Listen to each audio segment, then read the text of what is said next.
Hi everyone, welcome to another session of Ginaja TV Newscope, episode 86. Um, my name is Olatunde, and I just want to say welcome again to the program. So, without much ado, I'm going to start off with the first story that we have today. Let me just give you a quick rundown. So, we're going to have this lady that actually laments about what happened when she was on the Port Harcourt Aba train, which breaks down in the middle of the bush. And then this will be followed by Al Naaman, the footballer, inherited $1 billion from a man he never knew. So imagine that. So when people say that this life balance, well, I believe very strongly that yeah, this life balance if you know God. If you don't, you are just playing Ludo. So yeah, the next one is our livelihood are gone and the saline is killing us. This is Ogun State. Farmers are crying out about the headers invasion, and there seems to be no cogent counter offensive against these headers who are making life miserable um, indirectly for the larger populace at large. And because obviously the farmers can actually produce, it's going to have a knock on effect on the economy, not just local, but um, the nation at large. Then, lastly, we're going to be talking about the Enugu. So, we have another, okay, don't let me give it a tag, but we have another incident in regards to the Enugu air passenger dragged off the plane by airport officials in a dramatic video. So let's get started with the first story. So this lady actually spoke about what really happened when she actually took the train from Port Harcourt to Abia to Aba, and the train actually broke down midway. I mean, if you look at it, how long have we had these trains that we're having this sort of problem? So I'm not really entirely sure that is it that the trains are not fit for purpose, or is it that the maintenance is, is suspect that we've not developed a proper maintenance culture. So let me bring this up for you guys quickly. Right. So this storyline is about a journey meant to connect Port Harcourt and Aba turned frustrating on Thursday, September 4th. That's today. When a passenger train broke down in a remote bush area around Imo River, leaving travelers stranded for hours. One of the passengers, a lady, took to social media to lament the situation, sharing a video of the halted train and voicing her frustration. According to her, the train had been stuck in the bush for more than 2 hours with no clear explanation from officials. Confused and worried travelers said they were given different reasons for breakdown, ranging from no diesel, good lord, to lack of water, and even a bad brake. The conflicting excuses only added to anxiety of passengers, many of whom expressed concern about being abandoned in such an isolated location. Though later reports confirmed that the passenger eventually made it home safely, the incident once again highlighted the growing concern over Nigerian railway systems. The latest breakdown reflects broader challenges facing the Nigerian Railway Corporation. Frequent technical failures, despite new projects like the Port Harcourt Aba line launched only in May 2024, breakdowns remain common due to aging locomotive and outdated infrastructure. I don't understand. How can it be outdated? Aren't they supposed to be new?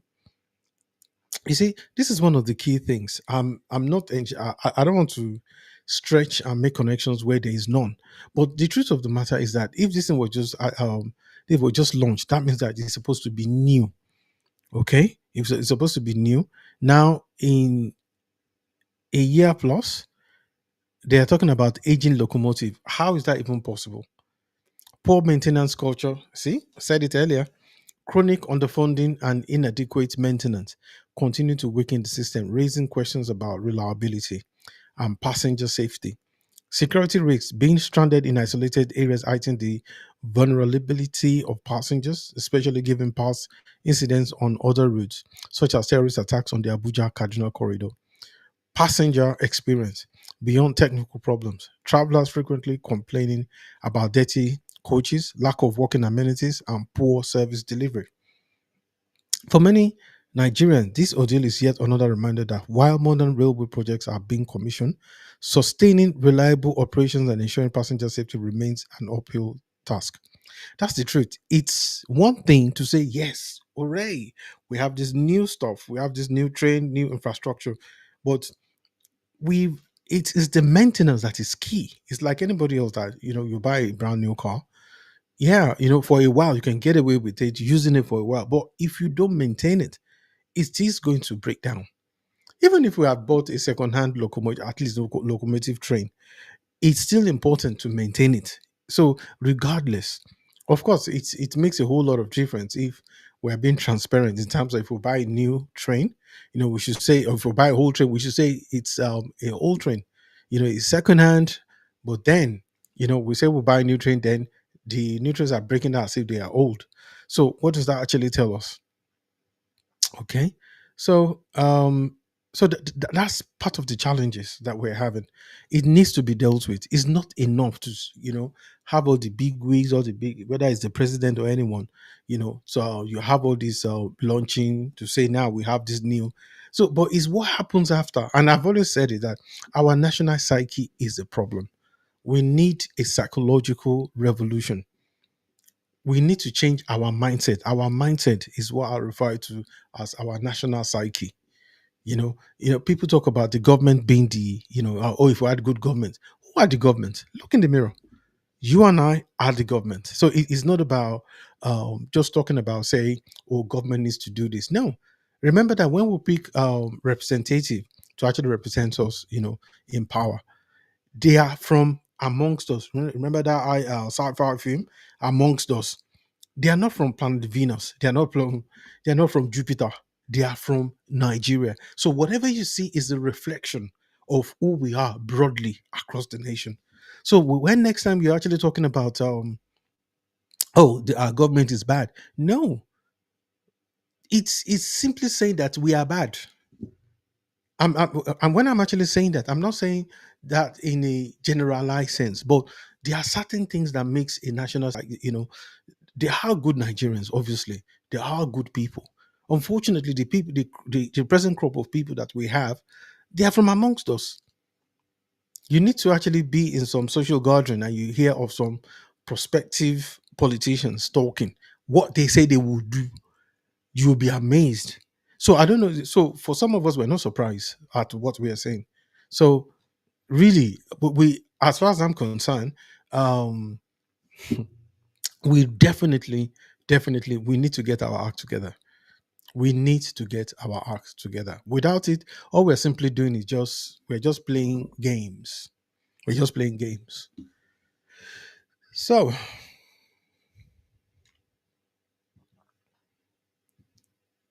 our next story um is about about Neymar the footballer. You see, so I said it that in this life, people say life is not fair.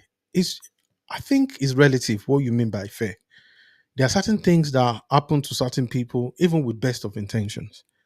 There are good people that dies early. There are good people that dies late.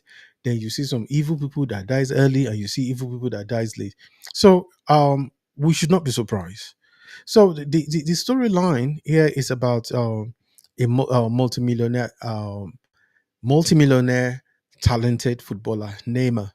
Now, the story actually goes that a certain gentleman actually leaves hundreds of millions of dollars for him. Guess what? They've never met. And that is truly amazing. You see, in this life, I think that's one of the reasons we say have hope. You don't know what good thing is about to happen to you. There's some people who are going through every single person on this planet that have something. We all have challenges. I can assure you of that.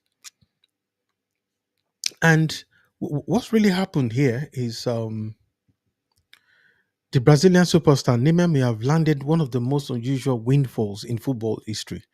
A massive 846, in conversion in pounds, it's 846 million. That is 1.11 billion dollars fortune left to him by a billionaire he never met. According to Brazilian outlet RIC, the unnamed businessman believed to have been from Porto Alegre formalized his will on June 12th with two witnesses present. The will now awaiting clearance from Brazilian court, shockingly named Naaman as the sole heir to his vast estate. The billionaire, who was reportedly childless and single, is said to have identified deeply with Naaman on a personal level. Local reports suggest he admired the player's strong family ties, especially his relationship with his father, Naaman Senior, which reminded him of his own late dad. Naaman 33 has not publicly commented on the report, but if approved, the fortune will instantly rank among the most bizarre inheritances in sports. The Brazilian winger, who turned to his boyhood club Santos in January after an injury hit spell with Saudi side Al Hilal, has been trying to rebuild his career ahead of the next World Cup. In his first stint at Santos between 2009 and 2013, Neymar scored 136 goals in 225 appearances before moving to Europe. Since returning, he has already added three more goals in 14 matches.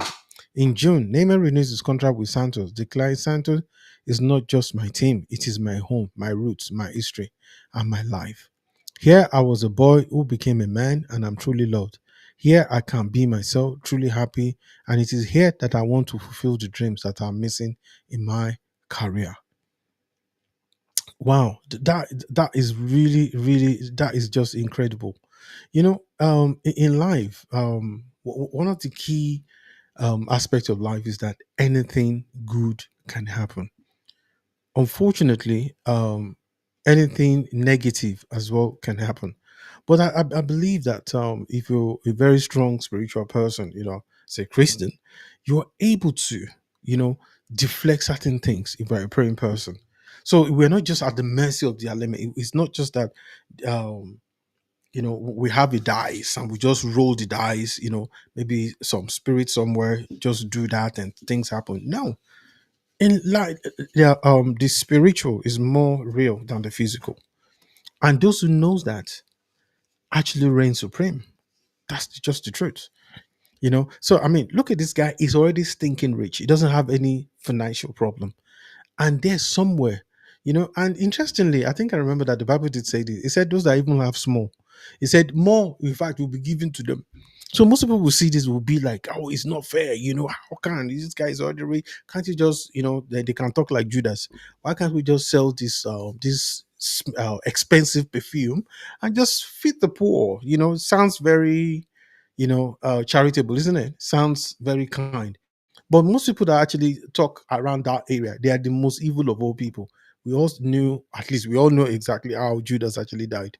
So that is one of the things that in life that is strange. Well, maybe to some people it's strange, but it's not. Like I said, check your Bible, is there. Said that he that actually have much, said even much will be given to them. So, well, I hope I think he's going through the courts at the moment. So I pray that it actually goes well for him and he actually takes it.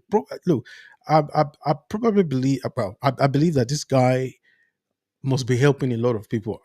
I don't know, but I believe he's somebody because people have not really said negative things about him, and it's not every rich person that has a lot of money that are quite charitable in terms of helping people, lifting others, and all that. Most don't. So it's just the way it is. So I hope he gets it and he can help more people. So next story.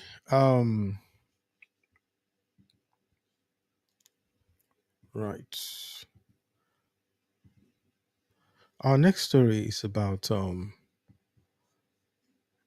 the livelihood that's been destroyed in Nigeria, in Ogun State, especially. That's so we're going to Ogun State right now about the farmers who are complaining bitterly. Um, Nigeria has an issue right now. We've been for some few years now been having issues with about headsmen, bandits, kidnappers, ritualists, also just name it. Honestly, It's it. You know, sometimes I just believe that the people have been left at the mercy. There's a particular story I was looking for, but I haven't found it yet. It's about where that the audacity of bandits in the northern part of Nigeria, Sokoto especially, that how the the Sultan of Sokoto. But let me just put it this way: I have not seen anything major in regards to this. I'm looking at some major news outlets, and I've not seen it. So, but so I'm being careful here, so that I'm not found to be spreading misinformation about how these people audaciously went into a part of Sokoto state and were just grabbing people around the area that this was not just some isolated place like in the highway, which is their modus operandi, but going into like a town and they were just grabbing people. And the storyline, which I'm unable to verify yet, is that the sultan was fortunate enough to have escaped. And if this story is true, and I use the word capital if, it will sort of, it's alarming. It will be very, very much alarming. But anyway, like I said, it's allegedly, so it's not verified. So I'm praying that it is not true. So let me just state that again for the records. So right now, this storyline says, it said our livelihoods are gone. Silence is killing us. Ogun farmers cry out. So I think I've got this. Yikes. Right. So he said, farmers in Ogun State have raised their alarm over persistent attack on their farmlands by herders, calling on the state government to intervene as their livelihood continue to come under threat. The farmers who spoke with, the farmers lamented that they have suffered huge financial and emotional losses, despite the resources and effort invested in cultivating their land. At Arugbo Kosun village in Odeda local government area, the situation has become particularly dire. Farmers there said herders repeatedly lead their cattle into farmland, destroying crops at will. One farmer who requested anonymity due to his sensitivity of the issue described the situation as unbearable. We have made efforts to cry out, but the situation continued. Just on Wednesday, the herders led their cows to farms in the village and ate the crops, he said. When they got to the farm of a man whom we will simply identify as Ogurumbi, we mobilized and caught some cows that were yet to leave feasting on the crops. You can imagine what happens after you cultivate your land and plant crops, nurture them to grow. And when you start having hopes, these herders destroy everything he had. Another farmer, Olugbenga Toki, recounted how cows allegedly led by herdsmen invaded his 1 acre farm in Arugbo Koson village near Idera, wiping out all the maize he had planted. I planted the maize in April. I spent over 100,000 on seedings and land preparation alone.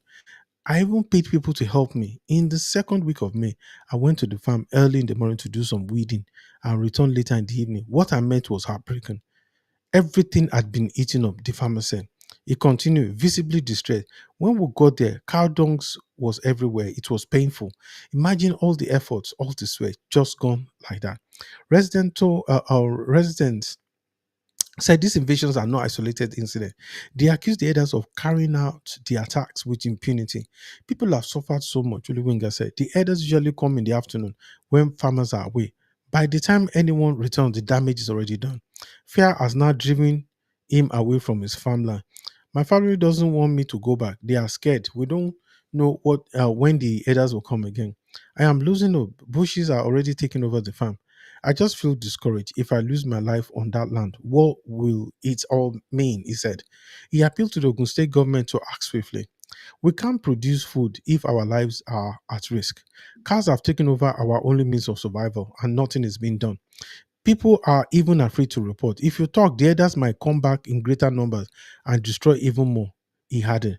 Biodo, another farmer with a cassava farm near mile 6 along Ajibo Road, shared a similar ordeal. In June, others came and ate all my cassava. I had already spent so much planting and nurturing them, only for everything to be destroyed overnight. They had come once before and carried out the same destruction. This time, This time makes it the second time they have destroyed my crops. That's after spending heavily, he said. These incidents are part of a recurring crisis. In January, women from the Araromi Ibise community in the Yewa North local government area publicly appealed to the state government and security agents after repeated farm invasion filled them safe, left them feeling unsafe. In August 2024, a clash between local hunters and herders in Owoyeketu in Meko Afon local government area led to the death of one person. Despite repeated assurance by government officials, residents insist nothing concrete has been done to protect them. The silence is killing us more than the cows. One resident said, "We are crying out, but no one seems to be listening." Responding, special advisor to Governor Dapo Abiodun on information and strategy, Kayode Akimade, stressed that the state will not tolerate such act any longer. The government of Ogun State has observed cases of obstruction of traffic, invasion of people's farmland, and destruction of crops across the state. This is a violation of existing law, will not be tolerated a minute longer. For the avoidance of that, the Animal Grazing Regulation and the Cattle Ranch Establishment Law prescribed a term jail of not less than 3 years without option of fine, including the forfeiture of the herds of cattle or livestock under its control of to the state government for anyone who rears head or graze any livestock in any part of the state except where within the permitted ranches, or anyone who rears cattle or livestock outside the permitted ranches after the commencement of the law. Wow, I don't know. This is almost like this has become a charade, honestly. That I'm sorry to say this, but it's like hot air. What is being done? Nothing. People have been talking. It's look, in comparison to the north, it's this is literally I'm not trivializing this because people's lives, wow, livelihood is actually at stakes, and you cannot trivialize that. So it's really sad that you can actually see where a people who are totally oblivious to any kind of thing. Sometimes we don't even know whether these elders are even from Nigeria. You see, and sometimes this is one of the reasons why you have all these conspiracy theories, and some of them, I believe that we should investigate and not just sort of just ignore them and just say, oh, they're just talking rubbish. No, it's not. We need to actually find out what exactly is going on. You see, is this a concerted effort to starve the Southwest or what? Or is it to impoverish the people, in the South or what? I don't know. I'm just saying. But when you look at it right, is it far-fetched to think like that? I don't think so. I don't think so. Is this a strategic, is this a strategy whereby they're trying to weaken this house? I don't know, but once again, it's looking like it because when you destroy people's livelihood, so how exactly are people? You see, this is one of the reasons why I felt that I think we are sleepwalking into where one day we'll just wake up and find out that we are surrounded. Look, the security um the security services in the south, especially Amotekun, they are doing brilliantly, especially in Ondo State. I don't know much about Ogun State, but I think Oyo State, and some other places like that in the southwest, they are making stringent efforts. They are making stringent efforts, and I believe the army and so I don't know whether we're doing enough. I don't think we're doing enough. I think there should be, the former chief of army staff. I don't normally agree with him because I felt that when he was there, some of the things he's talking about there, why didn't he say it back then? We definitely he did say that the president need to impose a nationwide state of and uh, a state of emergency security. We need to actually impose a state and nationwide state of emergency. Yeah, state of emergency we need to have. This is not, I mean, this thing has gone beyond, banditry, kidnapping, herdsmen.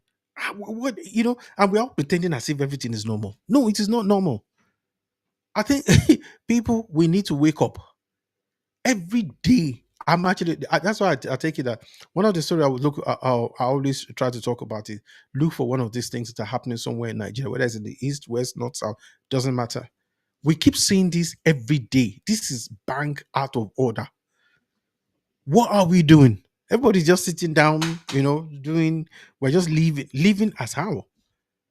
We're just sitting down there as if it is. Oh yeah, it's being dealt with. No, this has gone. This is getting to be an abnormality. It is already abnormality because this thing is persistent. Seriously, there needs to be a state of emergency nationwide. I don't know what that is, whether it is the state governors that we actually will impose that. I don't know, in collaboration with the federal government, but we need to have something. We are acting as if, oh, I don't know whether we are pretending, we are trying to pretend that there is no issue. Yes, there are issue. We have a national problem. And I think this issue that we are talking about, it has become an existential threat to the very existence of Nigeria. God forbid, if things continue like this, there might not be any Nigeria. And the scary thing is that it's almost as if, yes, we're doing something, yeah, but then when you're looking at how things are, there is no urgency. There seems to be no, don't worry, don't talk about it. As if don't talk about it. I don't know. I don't understand. Those in power, please help us out here. What is going on? Oh well, people. You just had what is going on. So I mean, just imagine with the state of the economy, for somebody to actually, they are not carrying guns, they are not kidnapping now. They are not into ritual killing. They are sowing. They are into enterprise. They are farmers. They are they bought seeds. They are growing the thing. Are we not supposed to be encouraging people to be able to, to be able to pursue their daily livelihood, whatever business that they are doing, without fear of what? And and they are saying that they are even afraid to talk. Why is that? Why are they afraid? Ah, I don't understand though. I don't get it. I don't want to use the word. What are we afraid of? So is there something deeper at play here? Ah, okay, I don't understand at all. So lastly, this is I spoke about earlier about the situation in about our aviation. And I actually spoke. It was more in line with our national psyche, how our character that makes up, who we are. You know, there's a huge aspect of the Nigerian characteristic that is positive. Unfortunately, we also have this aspect as well that is negative.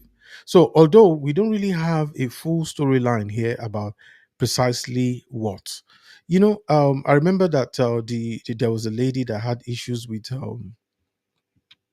she was dragged out, chest was exposed and everything. And then the Minister for Aviation did promise that there's going to be this, retraining, across board, for airlines to actually train their staff, so that even if they're dealing with, you know, troublesome passengers, there are ways they can actually deal with this, without necessarily, you know, um, at least in a professional manner. That is not like, not that we just react haphazardly, like, ad hoc reaction, just react whichever way. And unfortunately, that seems to be what is happening here. So let's look at this last story very quickly. Enugu Air passenger dragged off plane by airport officials in dramatic video. So you can actually see that another airline, doctors reveal if another airline drama has unfolded, sparking conversation about the need for sensitization of airline passengers and staff. A video shared online shows a passenger of Enugu Air being dragged away by airport officials. At least 8 airport officials are seen surrounding the middle-aged male passenger, just feet away from the plane, while the man resists their efforts to drag him away. They pulled his trouser earlier. Now, no slippers. A woman filming from the airport's waiting area is heard saying, as one airport official violently shoves the man while grabbing onto the waist of trousers. It is not clear what led to the treatment meted out on the passenger. So at least this person is not cooking up stories about supposedly what they felt actually happened. But quite frankly, so far the airline has not released a statement. Unverified online report claimed the man failed to comply when airport staff told him he could not sit in an exit row seat because it might not be able to assist in the case of an emergency. This allegedly led to dispute and the man was removed from the plane. So, okay, there's a short video clip where I think we can just view this. Um,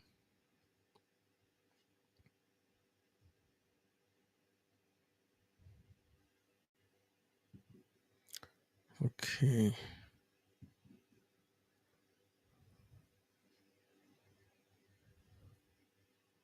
well,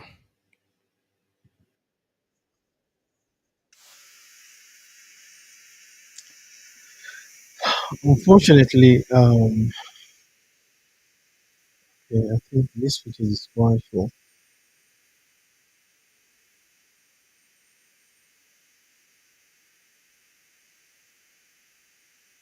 Wow.